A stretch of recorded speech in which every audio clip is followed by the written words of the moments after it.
de retour en studio. Donc, c'était une chanson de Mano Charlemagne, qui a été même maire d'Haïti, un chanteur très connu, qu'on peut peut-être comparer à un genre de Silvio Rodriguez cubain, ou en tout cas, peut-être de ce genre de chanteur-là très politique. Il a même été exilé à Montréal.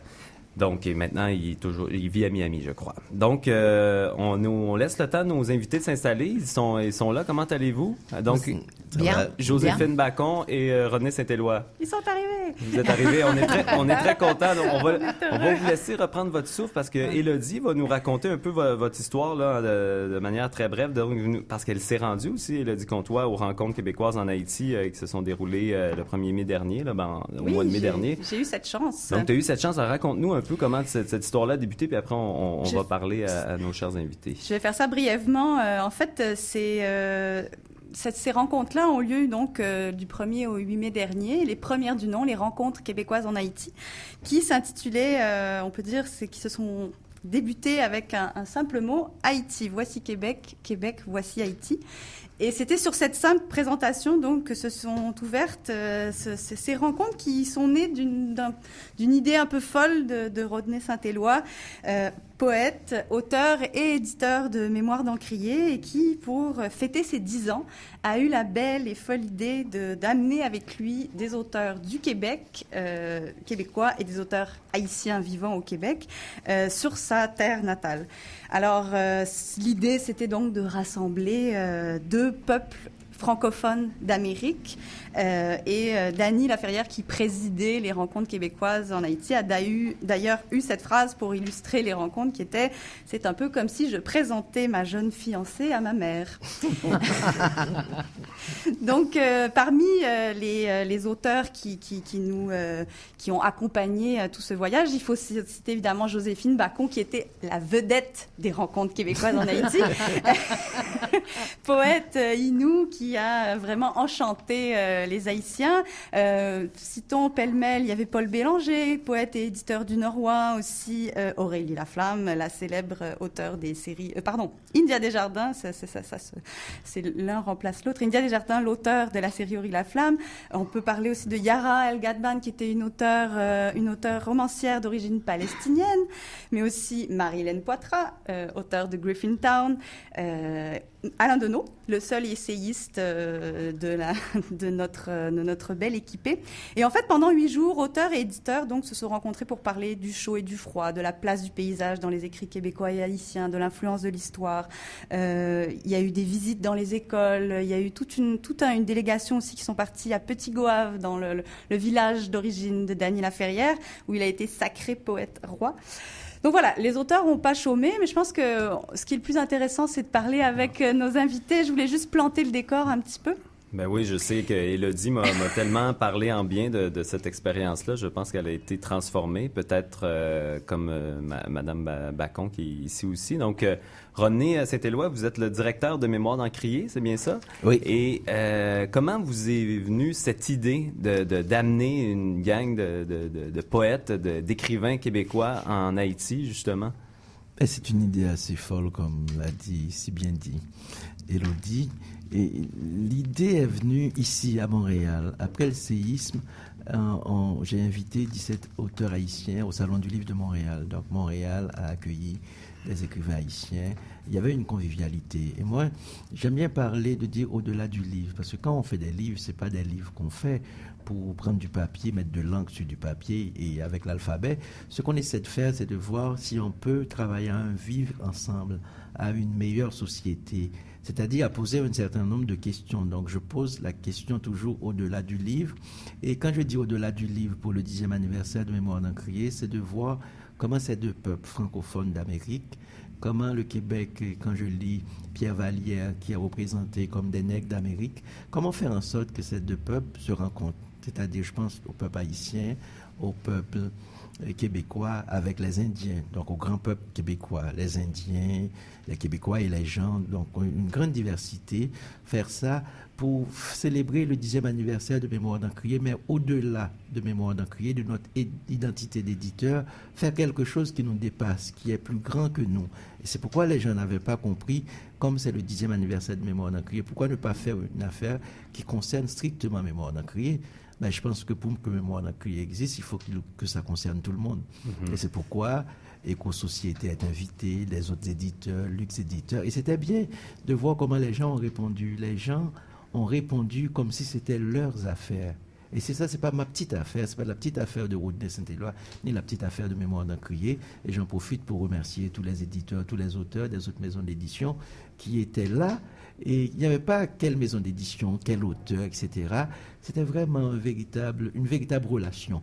Donc on a travaillé la relation et je pense que ça a vraiment bien marché. Je pense que ça a été un succès et vous, Madame Bacon, Joséphine Bacon, vous êtes Innu de Betty-Amite. Oui. Donc, à première vue, on pourrait dire, c'est quand même inusité, une Innu de Betty-Amite qui s'en va en Haïti. Quelle a été votre première réaction quand on vous a invité? Et quelles étaient vos appréhensions face à... Est-ce que vous étiez déjà allé en Haïti? Jamais. J'étais jamais allée dans un pays chaud. Mon premier pays chaud, c'est Haïti. Ah ben ça, c'est clair qu'il fait chaud en Haïti. Je suis pas allé, mais... Le choc thermique. On a chaud juste à fréquenter les Haïtiens d'ici, on est correct. Donc, je vais pas imaginer avec des millions d'Haïtiens. Hein. Mais Haïti, pour moi, là, ça a été... Je m'étais fait une idée avant de partir. Moi, quand je pars en voyage, surtout loin, là, j'ai toujours peur. J'ai peur, tu sais, j'ai juste peur, voilà.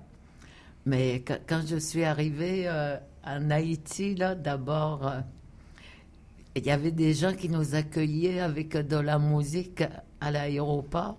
Puis j'ai dit, c'est comme Hawaï, finalement. Mais sauf que c'est pas du tout Hawaï. C'est autre chose, c'est un autre rythme, c'est une autre musique, c'est la blancheur. Tu sais, je voyais, tout était blanc pour moi, malgré... je ne sais pas si vous comprenez ce que pas je tout veux à fait, dire. mais qu'est-ce que vous voulez dire par là? Quand je voyais du blanc, c'était blanc. D'accord. Tu sais, j'avais jamais rien vu d'aussi immaculé dans le blanc. Puis là, je me voyais faire mon lavage. J'ai dit, moi, quand je lave mes chemises blanches, ils sont jamais aussi blancs que ça. Tu parles des fleurs qui te tombaient dessus. Et puis, il y avait les fleurs qui nous tombaient sur la tête. Elles étaient blanches, tout blanches aussi, mais avec une odeur... tu sais, qu'on s'en mettait pas... Moi et Yaran, on s'en mettait plein la poitrine, tu sais. Alors, on n'avait pas besoin de parfum. Et ta poésie, Joséphine, comment est-ce que tu... Et puis, ma poésie, bien là... on a fait une lecture au Focal. Donc, j'ai lu dans ma langue. Mm-hmm. Après ça, j'ai lu en français. Je regardais surtout les jeunes qui étaient assis par terre en avant, si... ils s'en foutraient ou, tu sais, ils n'écouteraient pas, mais j'étais tellement surprise de leur écoute et ils me regardaient comme si ça faisait partie d'eux.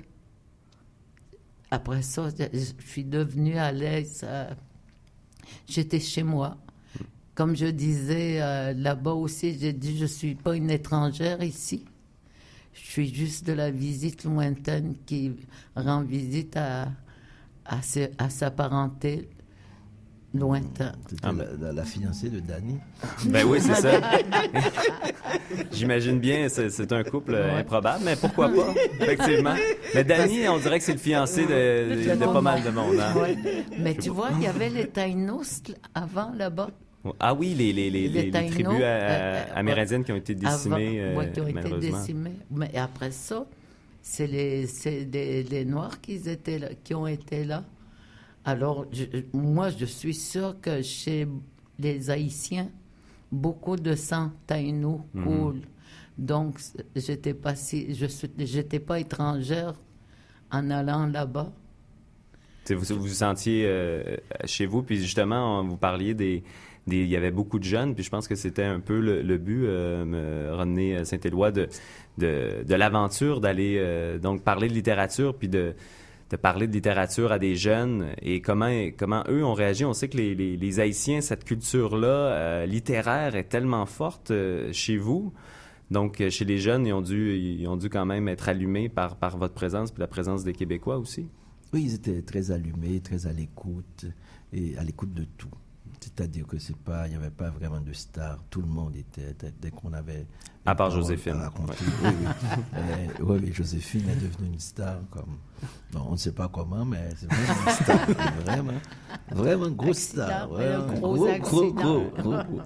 Gros. Je pense que c'est l'inno. Je pense que les Haïtiens se sont retrouvés avec une couche, une identité qu'ils ont... comme une identité qu'ils ont beaucoup... Qui étaient habitués, comme... Oui, mais qu'ils avaient refoulé. C'est comme si, quand ils ont vu Joséphine, j'ai eu presque la certitude qu'ils avaient compris ce que disait Joséphine quand Joséphine parlait en Innu. Et ils étaient là comme... C'était pas une langue étrangère pour eux, c'était vraiment un espace d'accueil. Donc, pour les Haïtiens, les jeunes Haïtiens qui ont... Et ça m'a beaucoup fait plaisir, c'est des gens qui ont peut-être sauté un repas ou deux pendant la journée, et vous les voyez avec une soif, avec un désir de partager. Et c'est ça, quand j'ai parlé de la relation. Et c'était vraiment beau de voir les questions sur quel type de questions. Ils ne voulaient pas partir, comment ils regardaient les livres, comment ils touchaient les livres, même quand ils n'avaient pas d'argent. Et je pense que ce que les écrivains québécois ont reçu, c'est ce qu'ils ne peuvent pas recevoir à Paris, c'est ce qu'ils ne peuvent pas recevoir à Genève, c'est ce qu'ils ne peuvent pas recevoir dans toutes les grandes livres où cet espace littéraire québécois circule, etc., et est en contact. C'est une nouvelle manière de considérer le livre. C'est comme si le livre était intégré comme le pain dans les besoins ordinaires. La nourriture de l'âme. Absolument. Et on a senti cette âme-là. Merci, tu as parlé d'âme. On a senti sortir l'âme. Parce que pour eux, les gens, c'est des armes miraculeuses. On a parlé d'âme, mais c'est une arme aussi. Une manière de regarder le monde, une manière de regarder demain. C'est vraiment comme un véritable fusil pour regarder demain. Et c'est comme ça les jeunes ont pris les livres. On a vu des gens cotiser, mettre ensemble quelques gouttes pour acheter des livres. Et les livres étaient à près de 50% du prix public et les gens ont vraiment beaucoup acheté. Et c'était étonnant qu'il y ait cette espèce, et surtout les jeunes, qu'il y ait cette espèce d'engouement pour le Québec, pour le livre québécois. Et René, j'ai envie de te demander, les liens qui unissent l'Haïti littéraire et le Québec littéraire sont quand même anciens. Pour toi, quels sont les auteurs qui influencent depuis longtemps la littérature d'ici et quel pont tu vois depuis ces 10 ans d'édition, en fait? Comment ça a évolué, tout ça? Et il y a effectivement, comme tu le dis, cette espèce d'espace littéraire, je disais, interpénétré, comme l'espace littéraire haïtien, l'espace littéraire québécois. Il y a beaucoup d'écrivains ici, comme Georges Anglade, comme on a cité Daniela Ferrière, mais il y a Marie-Célie Agnan, il y a Jojo Turenne, et ça date il y a Joël Desrosiers, il y en a beaucoup, il y a Jean-Richard Laforêt, il y a Anthony Phelps, il y a vraiment une histoire littéraire intégrée dans la littérature, dans l'histoire littéraire québécoise. Donc, et vraiment deux histoires qui marchent, qui s'accompagnent, qui se tiennent la main. Donc, il y a une camaraderie, un compagnonnage. Et c'est la première fois que dans un espace littéraire, l'espace littéraire québécois, il y a un accueil d'une autre littérature. Donc, quand les gens parlent de littérature québécoise, de maisons d'édition en fait haïtiennes qui sont établies ici, il y en a beaucoup. On entend parler de syndicats de mémoire, on a crié, mais il y en a une bonne dizaine qui fonctionnent, et souvent qui fonctionnent en créole. Donc Montréal envoie beaucoup de signes en Haïti. Ce qu'on ne savait pas, c'est que Montréal, c'est presque une capitale haïtienne. Ça, on ne savait pas. Et quand les Québécois arrivent en Haïti, c'était comme ils arrivent chez eux. Ben oui, mais c'est une des diasporas. Les Haïtiens, c'est une des diasporas les plus importantes, je pense, avec Montréal, New York, dans le monde. Les Haïtiens se sont exilés en masse ici. Puis justement, les Québécois ont beaucoup appris. Puis je veux faire un lien aussi, c'est intéressant, avec la culture autochtone. Puis souvent, on a ce regard-là, peut-être qu'il y a un parallèle à faire, le regard que les Québécois portent sur les Autochtones, qui est souvent des fois un regard de pitié ou en tout cas, on le voit parfois malheureusement. Et on voit ce même regard-là aussi sur les Haïtiens, pauvres Haïtiens, tout ça. Puis moi, j'ai fait un peu de lecture, puis je pense qu'il y a des écrivains qui ont été un petit peu... on les a remis à leur place parce que finalement, ils ont été tellement émerveillés, tellement emballés par ce qu'ils ont vu, puis que toutes ces notions-là de pitié ont comme un peu pris le bord pour peut-être laisser place à, je sais pas, l'humain plus directement ou quelque chose comme ça. Est-ce que vous avez pris conscience de ça de votre côté, Madame Bacon? De la pitié? Que peut-être des écrivains que vous avez côtoyés, des écrivains québécois, ont peut-être laissé tomber des préjugés qu'il y avait envers la communauté haïtienne, par exemple, puis... Non. Non, j'ai rien remarqué de tout ça. Ouais. Parce que les gens qui écrivent, ce qui les rassemble, c'est les mots, ce qu'ils racontent et ce qu'ils se disent entre eux. Et puis, ça n'a rien à voir avec la pitié, qu'on soit indien, blanc ou haïtien. C'est un écrivain qui soit de toutes les couleurs va avoir le même âme quelque part quand il a une émotion à dévoiler. C'est pareil pour les Indiens, c'est pareil pour les Haïtiens, puis c'est pareil pour les auteurs québécois, j'imagine. Je vois pas de pitié là-dedans. Mais c'est vrai que je pense qu'il y a eu une prise de conscience qu'Haïti, on puisse le lire par sa culture, par sa littérature, qu'on puisse le regarder avec une âme plus forte et pas dans les nouvelles qui nous amènent toujours les mauvaises nouvelles. C'est peut-être en ce sens-là que ces rencontres québécoises en Haïti faisaient tellement de bien pour faire connaître Haïti au niveau de sa richesse culturelle, de sa beauté. C'était tellement important pour nous tous, d'ailleurs. C'est ça, puis je voulais... Pour nous tous, là, c'était ce qui nous arrivait d'extraordinaire. Puis je pense que vous aviez raison de parler d'âme et tout ça, de poésie, puis j'aimerais qu'on finisse en beauté parce que qu'on aille justement peut-être toucher cette âme-là avec la poésie. Je pense que vous avez un recueil peux vous dire devant vous, vous pouvez nous lire un extrait. Je peux vous dire le poème que j'ai lu là-bas. Oui, bien sûr. Allez-y, réchauffez-nous le cœur. Il y en a un, là, le dernier que j'avais lu. Nueluchion Ujahumeku Ihnagahu Nit Atiku Ihnagahu Tahuatem Hehegatok Ihnagahu Ntush Inigwe Ihnagahu Ntakop Wabtechmok Ihnagahu Ntawanahun Machu Ihnagahu Nanagamun te wegan ihanagahu nid innu ntahangahan. Ma richesse s'appelle saumon. Ma maison s'appelle caribou. Mon feu s'appelle épinette noire.